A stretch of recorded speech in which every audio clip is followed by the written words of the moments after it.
By age 60, your tongue has lost up to half its ability to detect salt and sweet. A 2024 systematic review in Frontiers in Oral Health, 18 studies, 2,728 participants, confirmed that elderly adults need significantly higher concentrations of flavor compounds to taste what younger adults detect easily. The mineral responsible for keeping your taste buds alive and functioning is zinc. And if you are over 60, there is a 27% chance you are not getting enough of it. Most people assume taste fading is just what happens when you get old. Inevitable, irreversible, something to accept. That assumption is wrong, and it is costing you more than the pleasure of a good meal. When food tastes like nothing, you compensate. You add more salt, more sugar, more sauce, or worse, you stop eating with any real interest at all. The National Institute on Aging reports that diminished taste is a primary driver of appetite loss, unintended weight loss, and malnutrition in adults over 65. It cascades. You eat less, you eat worse. Your immune system weakens, your muscle wastes, your cognition dulls, and it all begins with a tongue that stopped working properly. Not because of age itself, but because of a nutrient deficiency that nobody thought to check. Here is what most people, including many doctors, do not understand. Your taste buds are not permanent structures. They regenerate every 10 to 14 days. Think of them like grass that regrows after being mowed. In a healthy 30-year-old, this cycle runs cleanly. Old taste receptor cells die, new ones replace them. The cycle depends on a protein called Gustin, also known as carbonic anhydrase 6. Gustin is a zinc-dependent protein. Without adequate zinc, Gustin production drops. Without Gustin, new taste bud cells do not mature properly. The grass stops growing back. A 1,999 study by Robert Henkin at Georgetown University documented that patients with hypergeusia, reduced tasteability, consistently had low salivary zinc and low Gustin levels. When zinc was restored, Gustin levels rose, taste function improved. The mechanism is direct and measurable. But the question that matters is this: why are so many people over 60 zinc deficient in the first place? And what can you do about it, starting today? Zinc is not stored in your body the way fat or calcium is. There is no zinc reserve. You need a daily supply, and the margin between adequate and deficient is narrower than most people realize. The recommended daily intake for men over 50 is 11 milligrams. For women over 50, it is 8 milligrams. That sounds like a small number, but absorption efficiency matters enormously, and it declines with age. Think of your small intestine like a series of gates that allow nutrients through. In your 30 seconds, those gates swing wide open for zinc. After 60, several things happen simultaneously. First, stomach acid production decreases, a condition called hypochlorhydria, which affects an estimated 10 to 30% of adults over 60. Zinc absorption depends on adequate stomach acid. Less acid, less zinc gets through. Second, medications interfere. A 2010 study, published in the Canadian Family Physician, documented that hundreds of commonly prescribed drugs alter taste and smell, including ACE inhibitors like lisinopril, proton pump inhibitors like omeprazole, statins, metformin, certain antibiotics, and antidepressants. Many of these same drugs also reduce zinc absorption or increase zinc excretion. The average American over 65 takes 4 to 5 prescription medications daily. Each one is a potential zinc drain. Third, dietary patterns shift. Older adults tend to eat less red meat, fewer oysters, fewer seeds, exactly the foods richest in bioavailable zinc. A study published in the Journal of Nutrition found that the richest zinc sources are oysters at 74 milligrams per 3-ounce serving, followed by beef, pork, and dark meat poultry. If your diet has shifted toward toast, soup, and easy-to-chew foods, your zinc intake may have quietly dropped below threshold. The result? Your tongue cannot rebuild itself properly. The taste receptor cells that died this week do not get fully replaced by next week. Slowly, over months, then years, your perception of salt weakens first. Sweet follows. Eventually, even umami and bitter require twice or three times the normal concentration for your brain to register them. A 1991 study in appetite by Stevens and Kane found that elderly subjects required a 2 to 3-fold higher concentration of salt to detect it in tomato soup compared to younger adults. That is not a subtle difference. That is the difference between tasting dinner and pushing a plate away. But here is the part nobody mentions. Taste loss is not just a tongue problem, it is also a nose problem. And the connection between those two facts reveals something most people completely miss. What you experience as taste is actually 75 to 80% smell. Your tongue detects 5 basic categories: sweet, salty, sour, bitter, and umami. Everything else, the difference between chicken and turkey, between a strawberry and a raspberry, between cinnamon and clove, is detected by olfactory receptors high up in your nasal cavity.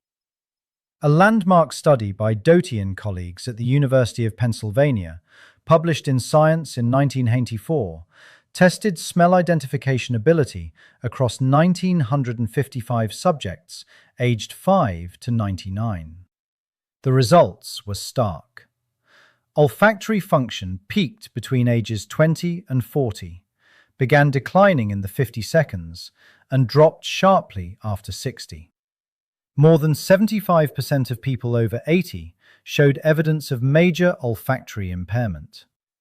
The olfactory receptor neurons, the cells that detect airborne molecules, undergo programmed cell death at a baseline rate throughout life. In younger adults, they regenerate rapidly. In older adults, that regeneration slows dramatically. If you have ever noticed that food tastes flat, that your morning coffee smells weaker, that cooking aromas no longer draw you to the kitchen, this is not your imagination. Your olfactory epithelium is thinning. Fewer receptor cells, fewer signals reaching your brain. And because smell accounts for most of what you perceive as flavor, the food on your plate seems to have lost its character, even if your tongue is technically still functional. Now here is the critical overlap. Zinc is essential for both systems. It supports taste bud regeneration through gustin, but it also supports olfactory receptor neuron maintenance. Zinc is concentrated in the olfactory bulb, the brain structure that processes smell signals. Animal studies have shown that zinc deficiency impairs olfactory function independently of taste function. So when your zinc drops, you lose flavor perception from both directions simultaneously. Reduced tongue sensitivity and reduced nasal detection. A double hit. If this is connecting, if you're recognizing a pattern between your medications, your diet changes, and the slow disappearance of food enjoyment, subscribe now. Because in the next section, I'm going to cover the hidden third factor that accelerates this loss, and then give you the specific protocol that clinical research has validated for restoring taste function in older adults. Some scientists dispute whether zinc supplementation helps when taste loss is purely age-related rather than deficiency-driven. A 2005 German trial by Heckman and colleagues found improvement in taste with zinc even when serum zinc levels were technically within normal range, suggesting that normal levels might not be sufficient for optimal taste bud turnover in older adults. The research is still evolving on where that optimal threshold truly sits. What almost nobody talks about is saliva. Your saliva is not just moisture. It is a biochemical delivery system. Saliva dissolves food molecules and carries them to your taste receptor cells. Without adequate saliva, taste molecules never reach the receptors. It is like trying to smell a flower through a plastic bag. The receptor is there, but the stimulus cannot reach it. Salivary gland function declines with age. A 2018 review in the Archives of Oral Biology confirmed that both the quantity and quality of saliva change in older adults, including reduced flow rate, altered protein composition, and decreased pH buffering capacity. The American Dental Association reports that xerostomia, chronic dry mouth, affects an estimated 30% of adults over 65 and up to 40% of adults over 80. And here is the devastating connection. The medications most likely to cause dry mouth are the same medications most commonly prescribed to older adults: antihypertensives, antidepressants, antihistamines, diuretics, and pain medications. A 2010 review in Drug Safety documented more than 500 medications with xerostomia as a known side effect. If you take 2 or more of these drugs simultaneously, which millions of Americans over 60 do, the combined effect on saliva production is compounded. Read that again. Your medications may be simultaneously depleting your zinc, reducing your saliva flow, and impairing your taste bud regeneration. 3 attacks on flavor perception from a single prescription routine that nobody warned you about. A study at the University of Connecticut found that flavor enhancement in elderly nursing home residents, simply making food taste stronger, improved not just appetite, but measurably improved immune function as determined by T and B cell counts, improved grip strength, slowed functional decline. The researchers, led by Susan Schiffman at Duke University, demonstrated that when taste and smell stimulation increased, salivary IgA secretion improved, strengthening mucosal immunity in the mouth, throat, and gut. This means restoring your taste perception is not a luxury. It is not about food enjoyment alone, though that matters for your quality of life. It is about nutrition, immunity, muscle maintenance, cognitive engagement. The cascade that begins with "food tastes bland" ends, for millions of older Americans, with malnutrition, frailty, and accelerated decline. So the question becomes, how do you fight back against all 3 mechanisms simultaneously? Step 1. Get your zinc levels tested and do not accept normal as good enough. Ask your doctor for a serum zinc test. The normal reference range is 60 to 120 micrograms per deciliter. But research by Henkin at Georgetown and Sakagami in Japan suggests that optimal taste function requires levels above 80 micrograms per deciliter. If you are sitting at 65 and your doctor says, "That's fine," push back. For taste bud turnover, marginal is not adequate. Step 2. Increase dietary zinc through specific high bioavailability foods. 6 medium oysters deliver 32 milligrams of zinc, nearly 3 times the daily requirement. A 3-ounce serving of beef provides approximately 7 milligrams. Dark meat chicken provides 2.4 milligrams per serving. Pumpkin seeds deliver 2.2 milligrams per ounce. If you eat 2 of these foods daily, you cover your requirement without supplementation. Note: zinc from animal sources is absorbed 2 to 3 times more efficiently than zinc from plant sources because plant foods contain phytic acid, which binds zinc and reduces absorption. Step 3. If supplementing, use zinc gluconate or zinc picolinate, not zinc oxide. A 2023 systematic review and meta-analysis of 12 randomized controlled trials with 938 subjects found that zinc supplementation reduced the risk of taste disorder by 51% overall. The most effective doses ranged from 30 to 68 milligrams of elemental zinc daily for 3 to 6 months. Zinc gluconate at 30 milligrams daily is well tolerated and available without prescription. Take it with food, never on an empty stomach, which causes nausea, and take it at least 2 hours apart from any calcium or iron supplement, as these minerals compete for absorption. Step 4. Combat dry mouth actively. Sip water throughout meals. Chew sugar-free gum between meals to stimulate salivary flow. Consider an oral moisturizing spray if you take medications known to cause xerostomia. The American Dental Association recommends products containing xylitol, which stimulates saliva production. If your mouth is dry when you eat, food molecules cannot dissolve and reach your taste receptors, regardless of how much zinc you take. Step 5. Use flavor amplification strategically. Add fresh herbs, citrus zest, vinegar, and umami-rich ingredients like mushrooms, aged cheese, or miso paste to your cooking. A 1993 study by Schiffman at Duke University demonstrated that elderly subjects who consumed flavor-enhanced foods showed improved nutritional intake, improved lymphocyte counts, and improved anthropometric measures within weeks. You are not covering up bad food. You are compensating for a biological signal loss while you work to reverse it. If even one of these steps was new to you, hit like. This information could change someone's relationship with food for the remaining decades of their life. Dr. Robert Henkin at the Taste and Smell Clinic in Washington, D.C., has treated taste disorders for over 4 decades.